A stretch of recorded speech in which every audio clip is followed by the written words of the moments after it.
Shalom. First and foremost, I want to give all praise, honor, and glory to Yahweh, Ba'ashem, Yahushua, Ba'ashem, Rakapadash. And I want to give double honor to the apostles and the elders of Great Millstone. And I'll say shalom to those full elect hearing this word in truth and in sincerity. And in this lesson, I want to go through, the deceitful nature of false prophets.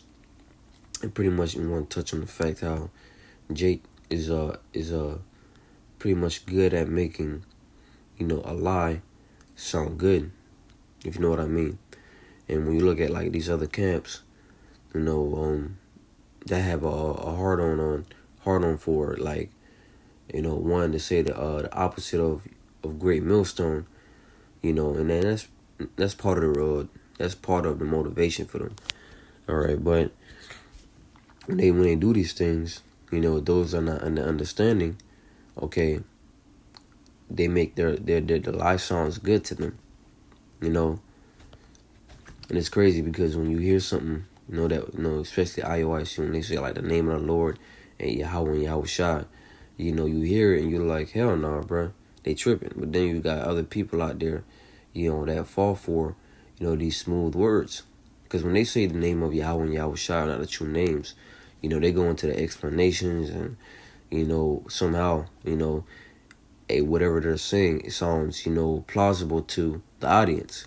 But hey, look, that's the deceitful nature of the false prophets. They know how to make the lie sound good. They know how to make the lie sound reasonable. All right, but if the Spirit of the Lord is upon you, you're gonna hear these things and you're gonna know that something ain't right. So it says, verse 2, Son of man, prophesy against the prophets of Israel, that prophesy and say unto them that prophesy out of their own hearts. It cuts off right there, Salakia. But they prophesy according to their own hearts because they're not doing it according to the word of the Lord. Okay? And the word heart right there in the Hebrew is lab, which is your mind. So when you're not prophesying according to the Lord's word and according to your mind, you tend to go off in a lot of things. And it starts with one thing and then it just grows into a whole nother. Like the scripture says, a little leaven leaveneth the whole lump. All right, and that's what you're seeing in these other camps. They're prophesying according to their own hearts, beginning with the leaders. All right, and to simply say that we don't have the name of Yahweh, it's like we don't know the name of the Lord, and the name is like Yahweh and Yahushua. That shows you that one, they taking the bag, or two, that because when they take the bag, they're pretty much sold out to be deceitful, if you know what I mean. Like when you make that covenant with Esau, you gotta do what he tells you, and that's more than likely what happened, because the leader of that camp about 20-something years ago, I'd say 30 years ago, all right, back in 90, 91, 92, around that time, was teaching the name of Yahweh and Yahushua, So what it looks like now is that he took the bag. But verse 3 says, Thus saith the Lord power, woe unto the foolish prophets that follow their own hearts and have seen nothing. O Israel, thy prophets are like the foxes in the desert. And that's the point I want to get to, because foxes are slick. And this is what the Lord is comparing these false prophets to. They're slick, in their words, they're slick and how they're breaking things down. All right? It's like when years ago when that Benjamite, he's passed away now, but he asked, he went into like Jacob's trouble. He was saying like, is there a time, before the Lord comes back, is there going to be a time of trouble? And then I believe he went into Daniel, he went into Daniel, the 12th chapter, right? And Nathaniel blatantly said, no, there will not be a time of Jacob's trouble. All right, and then he tried to go and break it down, but when he went and break it down, he tried to be slick with it, and then he came back, I think years later with a video saying, he did not say that there wouldn't be Jacob's trouble. We just weren't in time for that, so hey, he's slick. All right. Matthew 7 and verse 15, it says, "Beware of false prophets, which come to you in sheep's clothing, but inwardly they are ravening wolves." Right? They come to you looking meek. They come to you as if they have the intent, the intention to preach the right thing. All right, but there's a motive behind it, right? Whether it be for money, whether it be for gain, mainly it's for money, because the only reason you'd be teaching, a lie to your congregation is for them to give you their money, because if you're telling them what they want to hear, of course they're going to continue to tithe to you, no problem. If you're telling them that, destruction is coming, that's going to scare them away. Which ain't nothing wrong with telling them that destruction is coming. That's the truth, though. That's the word of the Lord. You rather hear a bitter truth than a sweet lie, because, let's get that real quick. The book of James. Because what these false prophets are doing is pretty much leading you to that ditch. The scripture says, if the blind lead the blind, they both shall fall into a ditch. All right?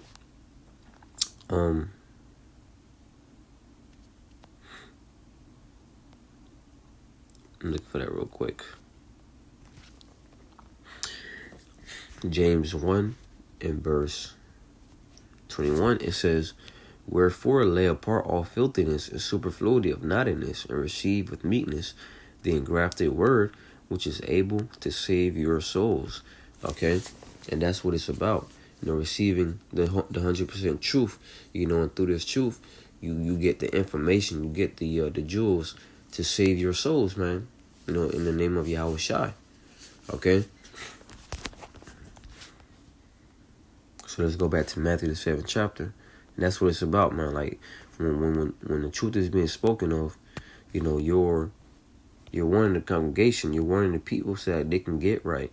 So when that time comes, they're able to pretty much, have that hiding place.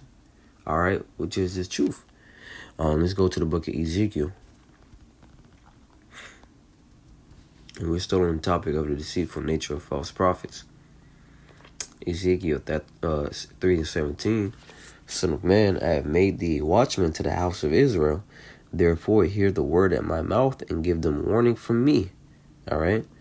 And the Lord has gave his word to the men to the prophets, man. He said, give them warning from me. And this is a responsibility. Okay? So a lot of these guys teaching, lies, they really don't understand the magnitude of what they're doing. And it's a very dangerous game. 18 says, "When I say unto the wicked, thou shalt surely die, and thou givest him not warning, nor speakest to warn the wicked from his wicked way, to save his life, the same wicked man shall die in his iniquity, but his blood will I require at thine hand." You see? So, if you don't go out there and teach the right thing, warn the people, of the wrath of the Lord, they're going to die, but the Lord is going to require, their blood at your hands, And like I said, a lot of these guys not really taking into account as to what they're doing when they're teaching the wrong thing. Okay? And this is what drives those that are sincere to teach the right thing, because, not only, are you going to be, put to death, you're going to have a lot of blood, on your hands, man. In Jeremiah 28 and verse 8, it says, "The prophets that have been before me and before thee of old prophesied both against many countries and against great kingdoms, of war and of evil and of pestilence." So you see, and this is what shows you who's the true man of the Lord and who's not, because the true man of the Lord, they will be doing these things, prophesying of, against this great country, of war and of evil and of pestilence, right? They'll be prophesying, these things, boldly. Okay? And of course the false prophets, he'd probably be saying some things concerning war and of evil, but sugarcoating it.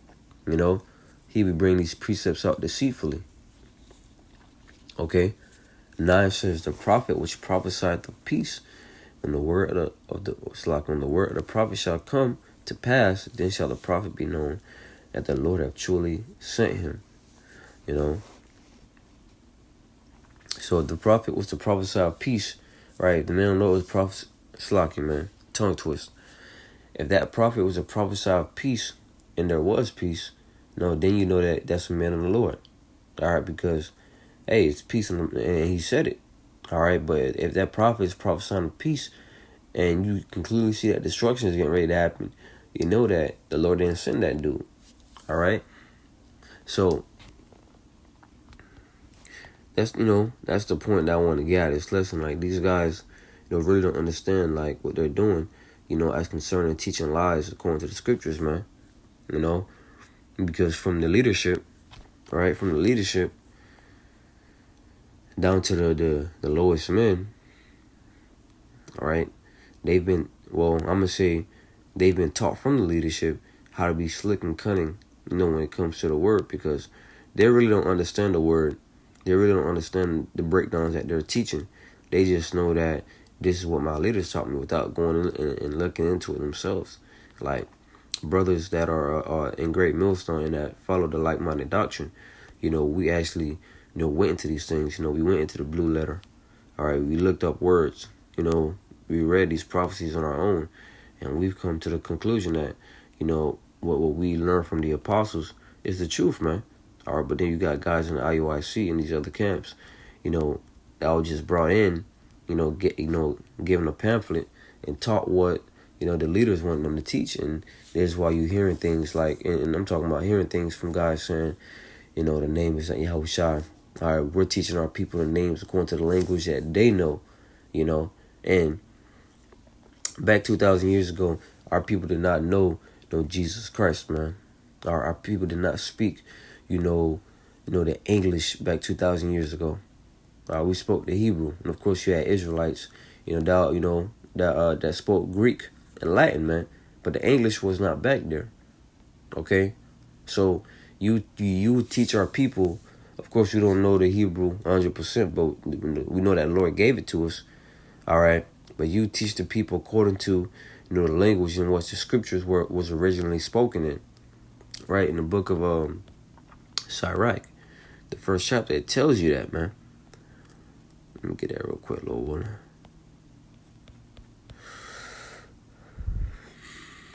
Where it says, things uttered in Hebrew have not the same force, right? Let me see.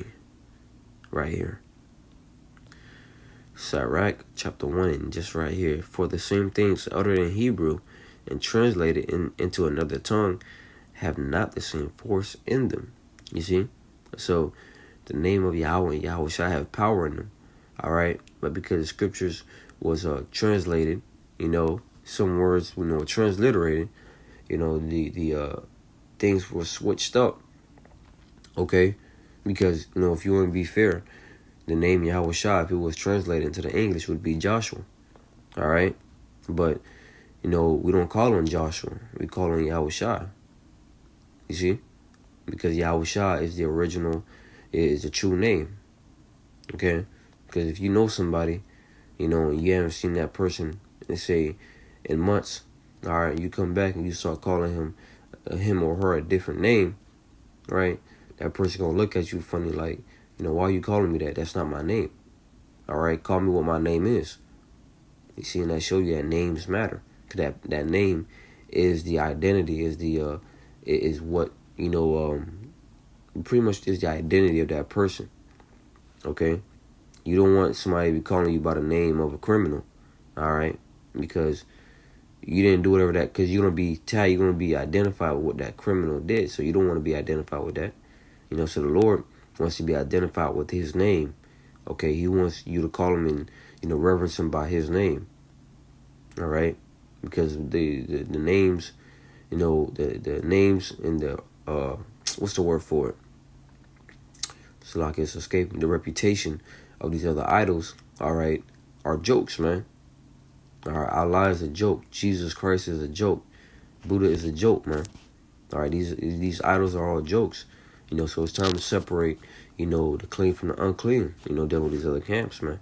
But they're going to continue to mix and mingle, wine. All right. But that's pretty much the point. And once again, this has been the deceitful nature of false prophets, who's able to make, lies sound true. All right. But Lord, when this lesson was edifying, I want to give all praises, honor, and glory to Yahweh, Ba'ashem Yahushai, Ba'ashem Rakakwadash. And I want to give double honor to the apostles and the elders of Great Millstone. And I want to say peace and blessings to those who elect in this word and truth and sincerity. Until next time, I say shalom.